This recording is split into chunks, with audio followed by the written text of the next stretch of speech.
नमस्कार श्रोते हो, रेडिओ जयंतच्या आनंदी कट्ट्यावर मी अनुराधा आपणा सर्वांचं मनपूर्वक स्वागत करते.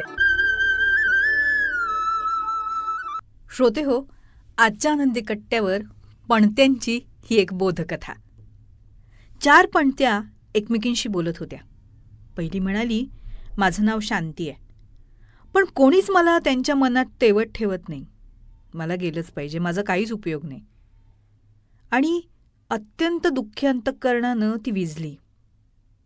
दुसरी म्हणाली, माझं नाव विश्वसनीयता, विश्वास. पण माझाही तसा काहीच उपयोग नाही आहे. माझी तशी अपरिहार्यता राहिली नाही आहे. मला तरी तेवत राहून काय उपयोग.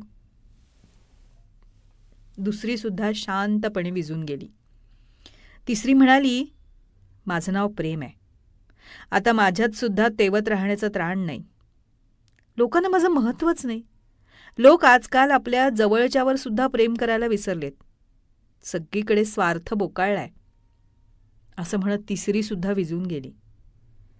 तिन्ही विझलेल्या पणत्यांमधून नैराश्याचा धूर निघत राहिला बराच वेळ. आणि मग अचानक त्या खोलीत एक लहान मूल आलं. त्यानं पाहिलं, तिन्ही पणत्या विझल्या होत्या. ते म्हणालं, तुम्ही का विझून गेलात? तुम्ही तिघींनी शेवटपर्यंत तेवत राहायला हवं होतं. असं म्हणत ते मूल रडायला लागलं. अरे बाळा, रडू नकोस, मी आहे ना अजून, चौथी पणती म्हणाली. ती अजून तेवत होती.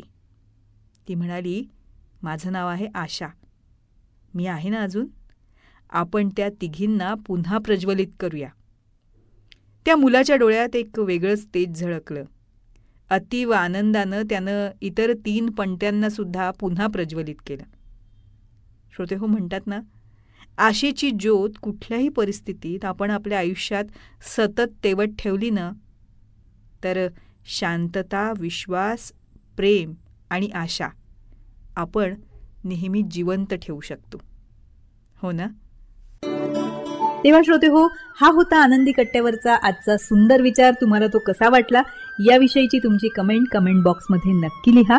आणि त्याचबरोबर रेडिओ जयंतचे दर्जेदार कार्यक्रम ऐकण्यासाठी रेडिओ जयंत लाईक करा, शेअर करा आणि सबस्क्राईब करा. रेडिओ जयंतचं सबस्क्रिप्शन फ्री आहे. आणि त्याचबरोबर नोटिफिकेशनसाठी बेल आयकॉनवर क्लिक करायला सुद्धा विसरू नका.